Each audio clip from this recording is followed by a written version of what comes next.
Vamos abrir a Escritura Sagrada na primeira carta de Paulo aos Coríntios. 1 Coríntios, capítulo 3. 1 Coríntios, capítulo 3.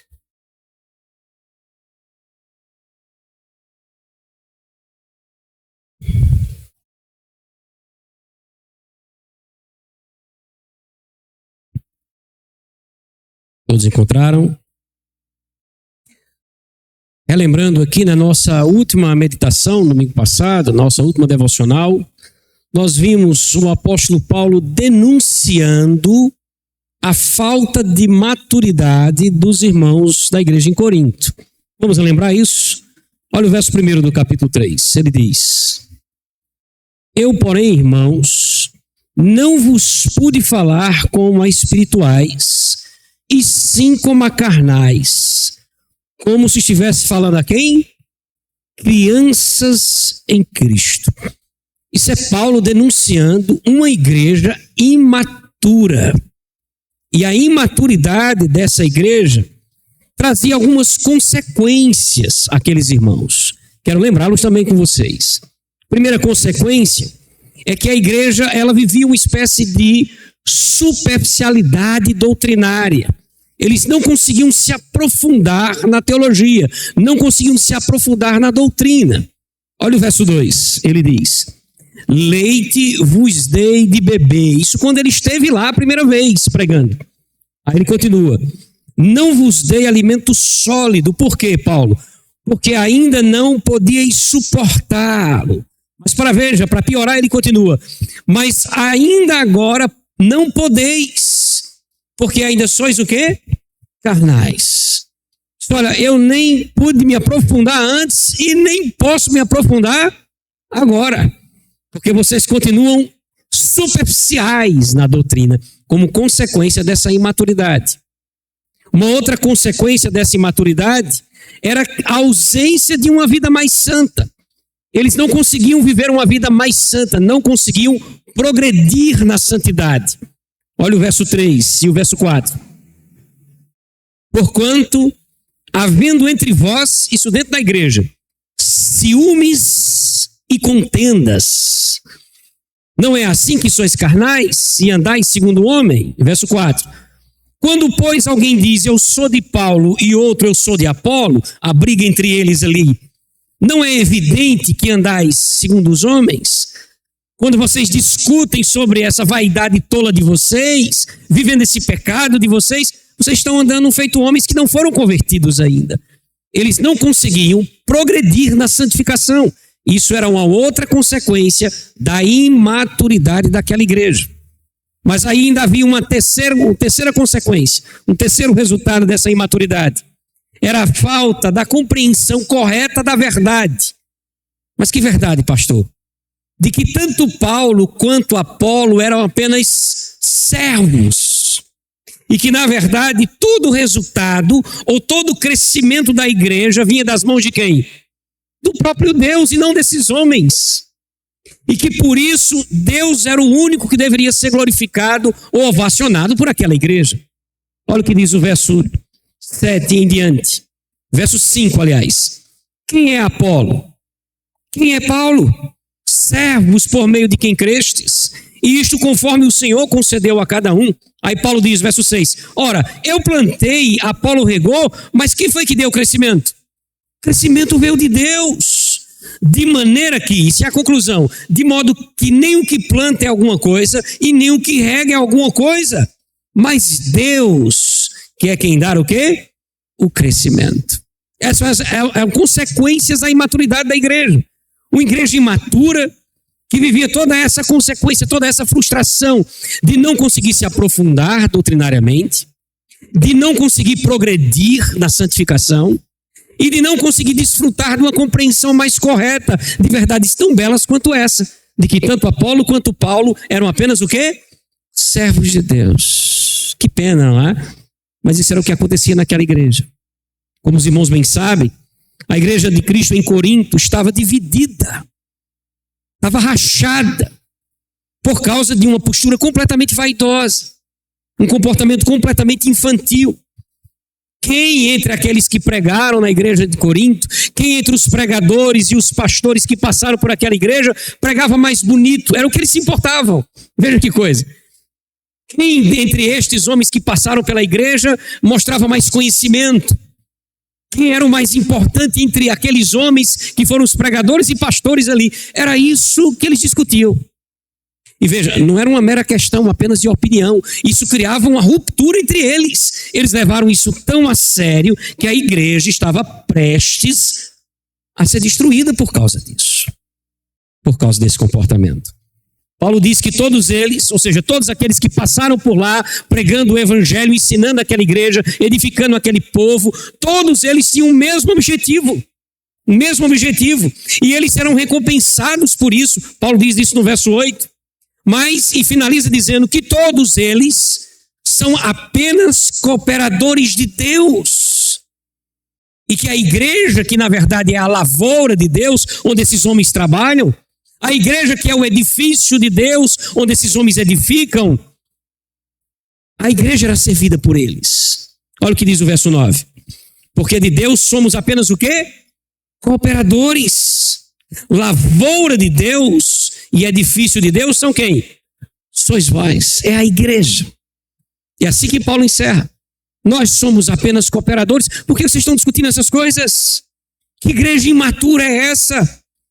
Que não consegue se aprofundar na doutrina, que não consegue progredir na santidade e que não consegue vislumbrar essas doutrinas tão bonitas e especiais.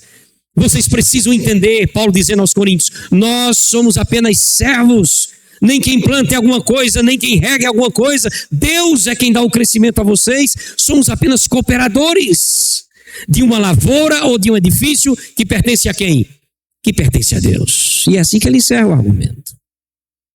Mas veja, Paulo vai seguir mostrando que todos esses pregadores que passaram ali, que eram tão ovacionados por eles, todos esses pastores que fizeram a história, a construção de Coríntios, todos eles um dia serão julgados por Deus pelo exercício correto de suas funções. É como se ele dissesse assim, tem mais uma coisa. Não se engane não, todos aqueles que passaram por aí pela igreja, pregando, edificando vocês com isso, todos eles no julgamento final serão julgados por aquilo que ensinaram, pela maneira como edificaram. Todos eles serão julgados pelo exercício correto de suas funções. Bem, meus irmãos, é o tema da nossa devocional de hoje. Veja aí no seu boletim, para que você possa acompanhar. O julgamento dos cooperadores. É o tema dessa que será a nossa 10ª devocional nessa carta de Paulo aos Coríntios. Nós vamos fazer mais uma vez a leitura do texto em questão, digo mais uma vez, porque já o fizemos na liturgia, não é? Vamos fazer de novo e na sequência a gente faz mais uma oração. Vamos ler juntos? Capítulo 3, verso 10 até o verso 17 diz assim. Acompanhe a leitura da sua Bíblia. Ora, segundo a graça que me foi dada, eu lancei o fundamento, como se fosse um prudente construtor. Mas outro edifica sobre esse fundamento que eu lancei. Porém, observem, cada um deve ver com cuidado a maneira como edifica. Por quê, Paulo? Verso 11. Porque ninguém pode lançar outra base, outro fundamento, além daquele que já foi colocado. Eu estou me referindo a Jesus Cristo.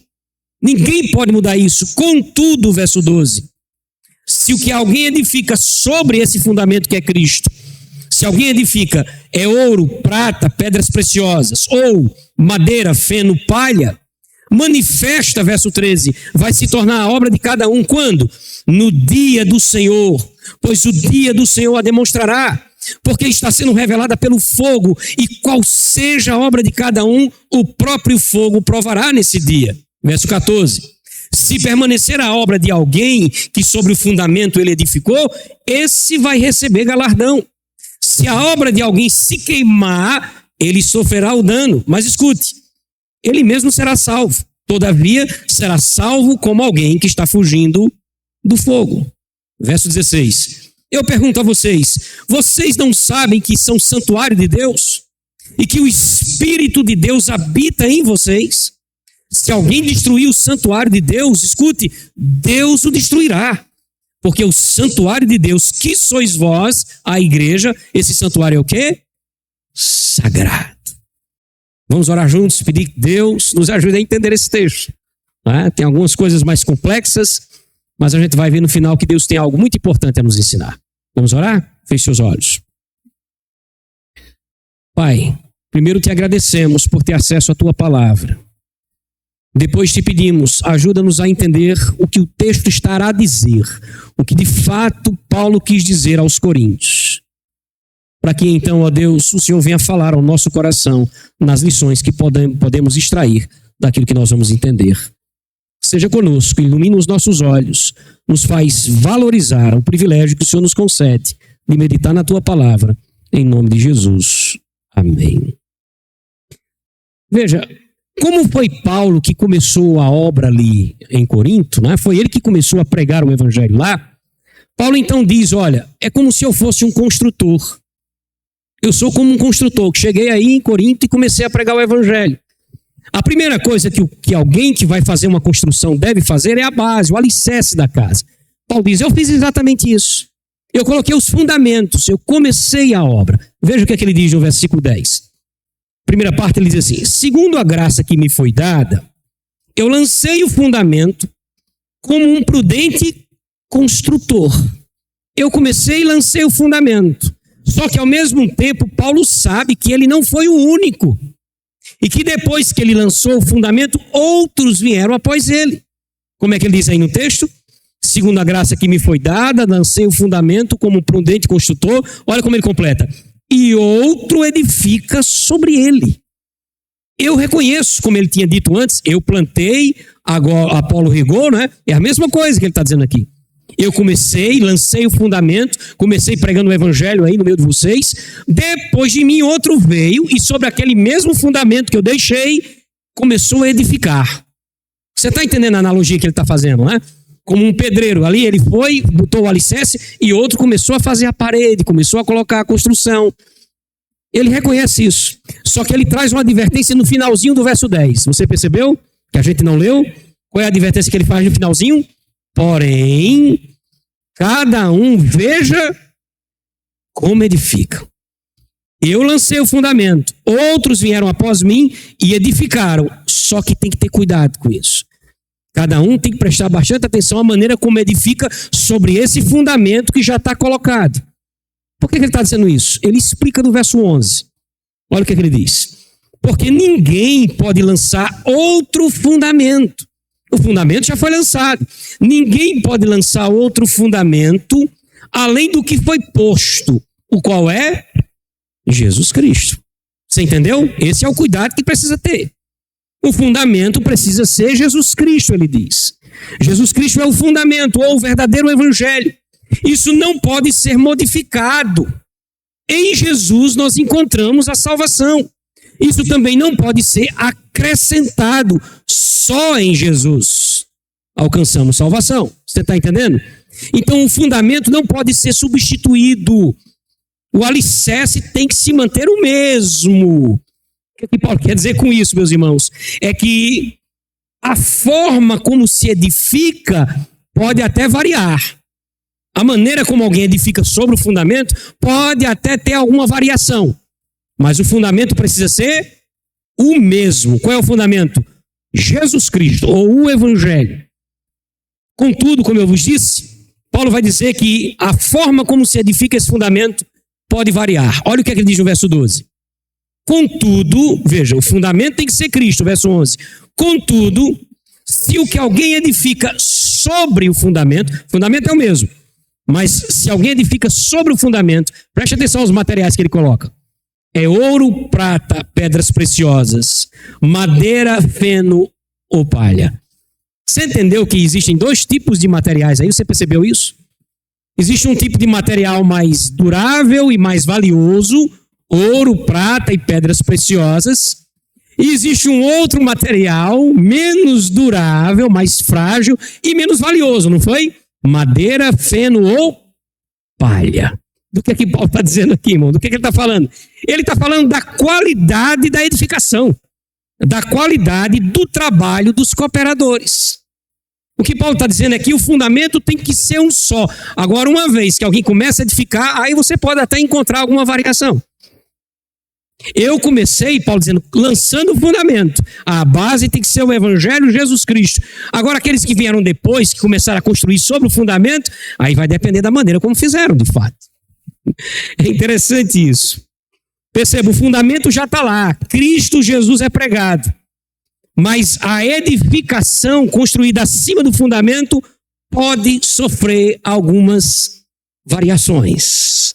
Como é que se daria isso na prática? Veja, o cooperador, o pastor ou o pregador, ele pode ser propositalmente negligente no cumprimento do seu propósito, no exercício da sua função. De que maneira? Pregando, às vezes, de uma forma rasa ou superficial, sem muita profundidade. Não doutrinando a igreja de Cristo como deveria. O fundamento está lá, ele é fiel ao fundamento. Mas a maneira como ele edifica pode ser muito raso. Ou a intenção por trás da sua atitude. Ou seja, ele pode ter a intenção de ser ovacionado pelos homens, de ser aplaudido pelos homens. A motivação pode estar errada. Então é como se Paulo estivesse dizendo o seguinte: olha, o fundamento tem que ser Cristo, mas você vai encontrar por aí edificações que não têm tanta qualidade assim. O fundamento é ótimo, é Cristo, mas há alguns que edificam com madeira, palha ou feno, que não se esmeram tanto assim em se aprofundar, que não têm tanto interesse assim em edificar a igreja, que não estão muito preocupados em doutrinar a igreja, ou que tem uma motivação errada por trás disso, de fazer com que a igreja ovacione, o aplauda, de fazer com que ele seja o centro da igreja ou coisa do tipo. Seria aqui, irmãos, permita-me colocar assim, mas usando os elementos, seria uma espécie de ministério de palha. Mas é real, pode existir. Em contrapartida, um outro cooperador, pastor ou pregador, pode ser extremamente aplicado no exercício da sua função. Extremamente aplicado, pregando de uma forma mais profunda, mais didática, mais cuidadosa e tendo o mesmo interesse sempre, a edificação do corpo de Cristo somente. Seria aquilo que nós chamaríamos de ministério de ouro.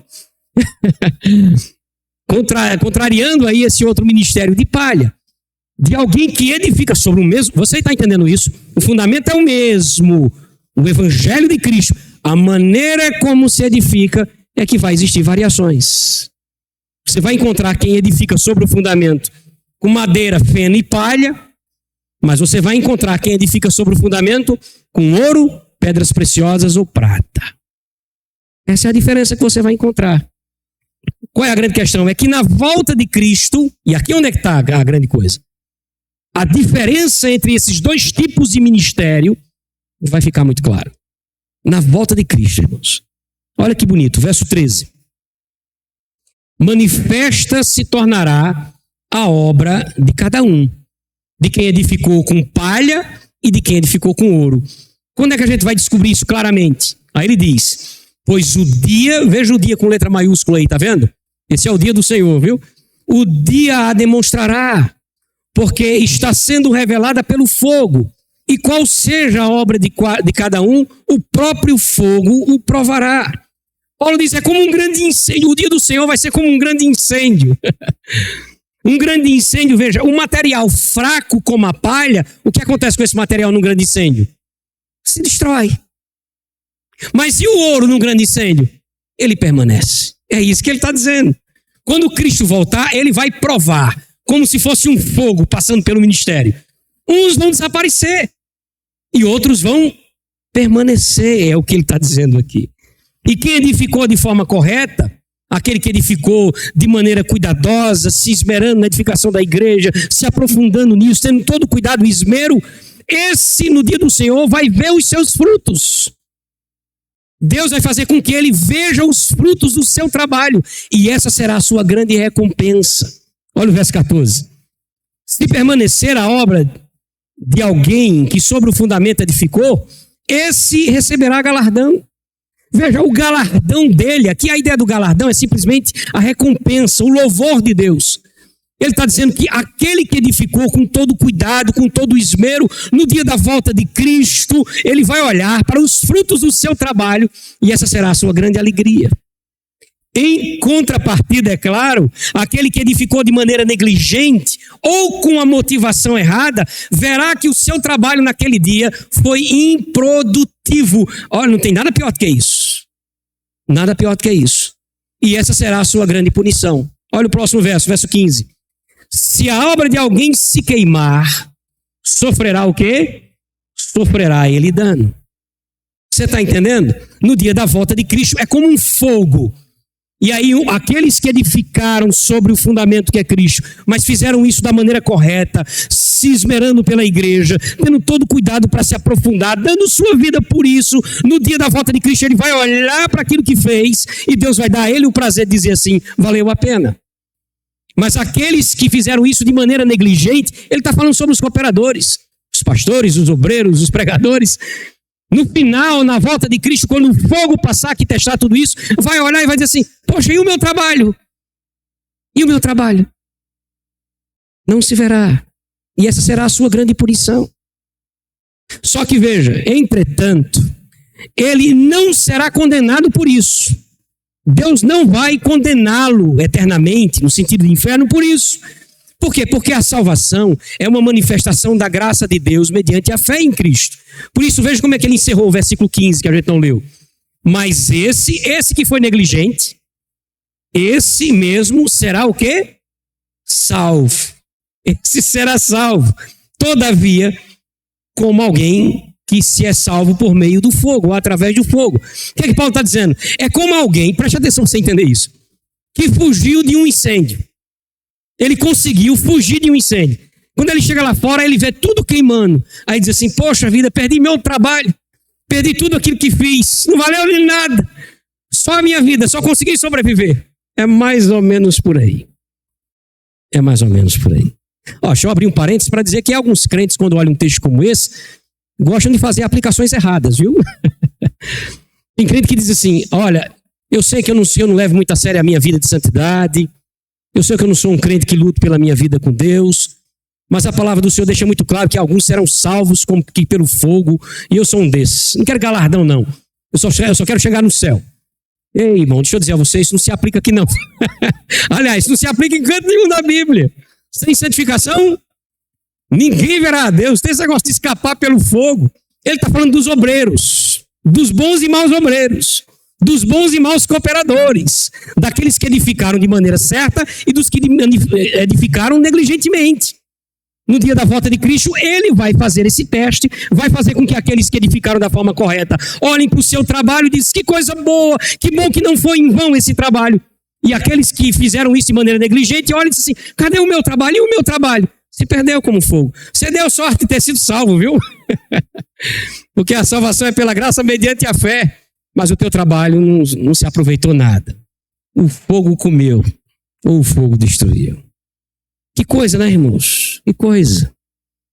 Entretanto, veja, se por um lado estes escaparão e só não verão o fruto do seu trabalho, por outro lado, o texto deixa muito claro que aquele que dividiu a igreja do Senhor com suas heresias, não se trata desse.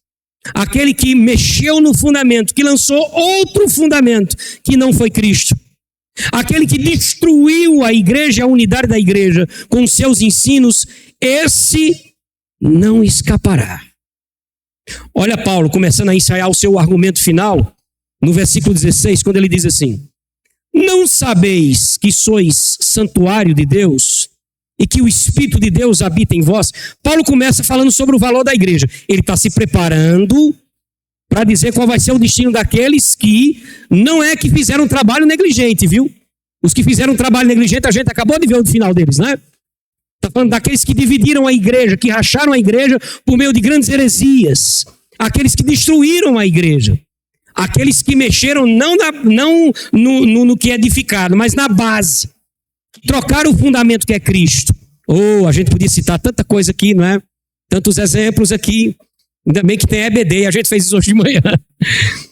O que vai sobrar para eles? Aí Paulo começa a preparar o argumento com o verso 16, falando sobre o valor da igreja. Paulo está falando no verso 16, irmãos, da igreja reunida.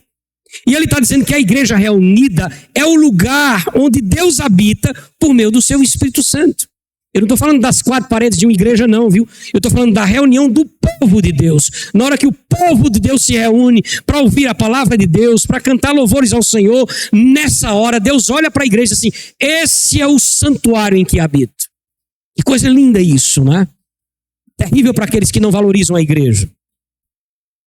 Por que ele está dizendo isso? Porque vai vir uma advertência no verso 17, quando ele encerra dizendo assim: se alguém destruir isso, ou seja, se alguém destruir o santuário de Deus, qual é a punição? Veja, esse aqui não escapa como que pelo fogo não, viu? Deus o destruirá. E Paulo diz por quê? Porque o santuário de Deus, que é a igreja, Paulo diz, o santuário de Deus que sois vós, esse santuário é o quê? É sagrado. Você entendeu que há dois tipos aqui? Não é aquele que edificou de maneira negligente, que não se aprofundou de maneira proposital, que não ligou muito com a igreja quanto à doutrina, que não teve muito esmero em relação à igreja do Senhor. Esse não. Esse, no dia da volta de Cristo, não vai ver os frutos do seu trabalho, porque não tem nada para se ver. Ele é como alguém que escapou de um fogo. Mas aqui ele está falando de outro tipo. Aquele que destrói a igreja com sua pregação. Aquele que espalha as suas heresias na igreja, que mexe no fundamento que é Cristo, que diz que a salvação não é só por meio de Cristo, ou que não é por meio de Cristo. Aquele que divide a igreja com suas heresias terríveis, esse não escapará da destruição. Porque ele diz assim, olha que coisa, irmãos, porque a igreja de Deus, que é o seu povo, é visto por Deus como algo sagrado. Sagrado. Poxa vida, irmãos. Eu posso ouvir Deus dizer ao coração da gente assim: não mexa com a minha igreja. Não mexa com a igreja. Se você for negligente com a igreja em relação à doutrina, ao cuidado que você precisa ter com ela, no dia da volta de Cristo, você não vai ver os frutos do seu trabalho. Mas se você a fizer mal, se você a destruir, se você a dividir, se você colocar outro fundamento sobre ela, eu destruirei. Isso é uma promessa de Deus, irmãos. Que coisa, que dura advertência, não é? Eu quero caminhar para o final nessa nossa breve devocional, já pensando de forma aplicativa com vocês.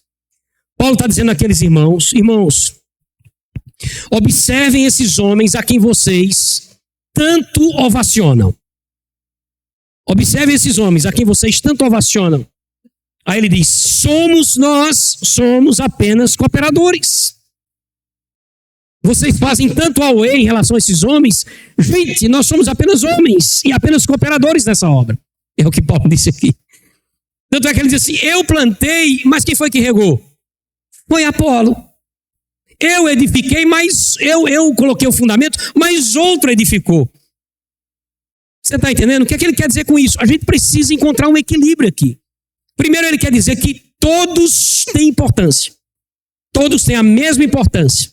Todos eles são importantes. Tanto é que o texto diz que serão recompensados no verso 8 e também no verso 14. Ao mesmo tempo, nenhum deles tem grande importância. Tendo visto que quem dá o crescimento à igreja é quem? É Deus. Foi o que ele disse no verso 6 e 7. Então, a igreja encontra um ponto de equilíbrio. Eu quero abrir um parênteses aqui para que você não entenda mal, talvez eu não tenha dito isso desde as nossas primeiras devocionais, que o problema não é você ter, por exemplo, algum pregador, um pastor ou orientador que você admira. Não é essa a questão de você dizer assim, eu gosto mais da pregação de fulano, de cicrano. Não é esse tipo de coisa, viu? Se você entendeu assim, entendeu errado. A igreja de Corinto estava rachada, estava dividida por causa disso, ao ponto de não querer ouvir outro a não ser aquele a quem eu escolhi como meu guru. Percebe isso? Eles eram venerados por eles, pelos homens ali em Corinto. Tudo isso por causa da antiga prática filosófica que vinha arrastando a vida deles desde que eles eram descrentes. Eles vieram ali dessa cultura filosófica, né, de ter os seus filósofos preferidos, e quando entraram na igreja, isso também foi feito. Eu agora tenho o meu pregador preferido. E aí eu crio um certo descaso a outra pregação, ao outro pregador, ao outro pastor que chegou. E a igreja estava rachada por causa disso, irmãos, dividida por causa disso. Entende que é diferente a coisa aqui? Aí Paulo diz, vocês precisam encontrar um ponto de equilíbrio. Por quê? Porque todos nós somos, de certo modo, importantes. Eu planto, o outro rega, não é? Eu coloco o fundamento, o outro edifica. Só precisa ter cuidado da maneira como edifica. Mas essa é a obra de cada um. E ao mesmo tempo, nenhum de nós é tão importante assim. Por quê? Porque tanto o que planta como o que rega precisa de Deus para fazer crescer. Então, no final das contas, adivinha quem tem que ser aplaudido? Somente Deus. Somente Deus. Veja, o fundamento não pode ser modificado. O verdadeiro evangelho deve ser pregado e ensinado. Foi o que nós vimos nos versos 10 e 11. Agora, pode haver, não no sentido de deve haver, de ser bom isso, mas no sentido de que isso é possível. Pode haver variações aqui na qualidade da doutrina e na intenção do doutrinador. E aqui é o único cuidado que a gente precisa ter, não é? O único cuidado que a gente precisa ter. Que foi o que ele disse no verso 12. O fundamento é o mesmo, mas você vai encontrar variações tanto na qualidade doutrinária quanto nas intenções desse que doutrina a igreja. E ainda, meus irmãos, aqueles que são negligentes, que não serão condenados, não é? São negligentes com a obra, não se esmeram, não estudam, não se esforçam, não se empenham em doutrinar a igreja, não se empenham em edificar a igreja de maneira mais profunda, mas fica sempre na superficialidade e que poderiam fazer isso e não fazem. Esses, ainda que não sejam condenados, de alguma maneira, a Bíblia diz que serão punidos pelo Senhor. Serão punidos. Olha, a gente às vezes, quando lê textos assim, a gente não consegue entender a essência dessa punição. Mas imagine você trabalhar a vida inteira em uma firma ou em uma coisa desse tipo, e eu peço a Deus que não seja aqui mal compreendido por você na minha exemplificação, no meu exemplo, mas você trabalhou a vida inteira, construiu no final, quando você olhou, alguém disse assim, você perdeu tudo, deu um incêndio, acabou com tudo. Você já viu pessoas chorando nesses incêndios por aí, nessas enchentes? Quando diz assim, cara, eu não sei o que eu vou fazer mais, porque tudo aquilo que eu fiz foi perdido. Deus disse, essa será a condenação desses homens. Não vão se perder, eles não serão condenados por isso. Mas vão olhar para aquilo que fizeram de maneira negligente e ver que isso não frutificou. Não frutificou. Entretanto, ele encerrou colocando para nós aí aqueles que promovem a divisão ou a destruição da igreja por meio dos seus ensinos heréticos. Meus irmãos, e são tantos, tantos. Tantos que tiram Cristo como fundamento, que diz que a salvação não vem por meio de Cristo, ou que a salvação não veio só por meio de Cristo, mas é isso e mais aquilo, é isso e mais aquele. Tantos que mexem no fundamento, tantos que dividem igrejas por meio de suas heresias terríveis, estes, segundo os versos 16 e 17, esses serão condenados. Esses sofrerão a condenação. Eu quero encerrar trazendo duas palavras finais. Primeiro, aos cooperadores, como eu, né? Aos cooperadores como eu. Aos pregadores, cooperadores, aqueles que ensinam, aqueles que se esmeram, que ensinam a igreja, que de alguma maneira são chamados para ensinar. Todo cuidado é pouco para a nossa vida. Todo cuidado é pouco. Tanto com o conteúdo daquilo que ensinam, quanto com a motivação com que ensinam. Por que todo cuidado é pouco? Porque nós seremos, escute isso, julgados pelo que ensinamos. Julgados. Eu gosto da maneira como a sociedade bíblica colocou o título aí. Ó. Tem um títulozinho em cima do verso 10 que a gente iniciou, tá vendo? Como é o título que tem aí? A responsabilidade dos que... Percebe isso? Porque nós seremos julgados. É por isso, irmãos, deixe-me abrir um parênteses para fazer uma constatação, quase que um desabafo. Eu não consigo entender como é que alguém que de fato entende a Bíblia, a não ser que não entenda a Escritura Sagrada, se diz vocacionado sem ser, deseja assumir um papel como esse sem ser vocacionado. Eu não consigo entender. Eu entendo até se ele não entender a Escritura Sagrada. Aí eu até entendo. Porque esse papel parece ser e parece deixar você como que um destaque na igreja. E eu sei disso. Sei do perigo disso, inclusive. Mas eu não entendo como é que alguém que entende, que sabe do peso que isso tem como responsabilidade, ainda assim deseja fazê-lo. Eu não consigo entender. Sou professor de seminário há quase mais de 15 anos, quase 20 anos. E vejo muitos seminaristas assim. que quando se expressam em aula, eu percebo que não há vocação, mas que há o desejo de assumir essa responsabilidade.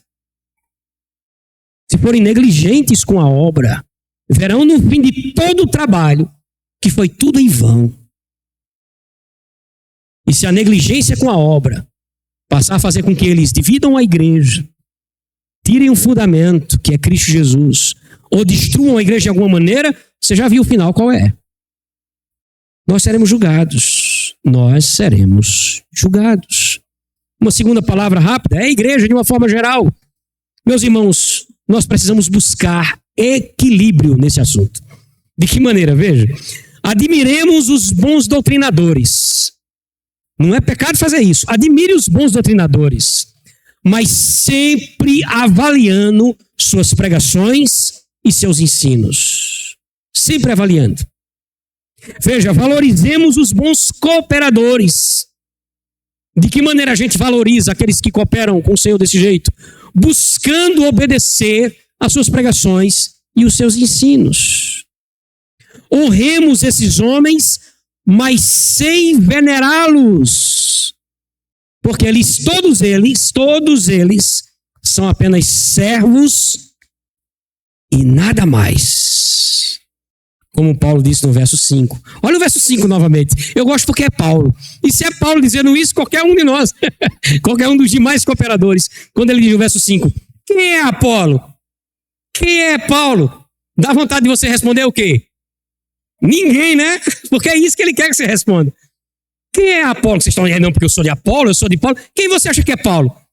Aí ele diz, olha, servos por meio de quem crestes. Servos. Servos de quem? Servos de Deus e servos da igreja de Deus. É isso que ele está colocando. Então, honrem esses homens sem venerá-los, porque eles são apenas servos e nada mais. E como nós aprendemos hoje, um dia, naquele dia, todos eles, todos nós, onde eu me incluo, seremos julgados pelas nossas palavras, pelos nossos ensinos e pelo nosso empenho. Que Deus tenha misericórdia de mim, que Deus tenha misericórdia de você. Feche seus olhos, vamos orar.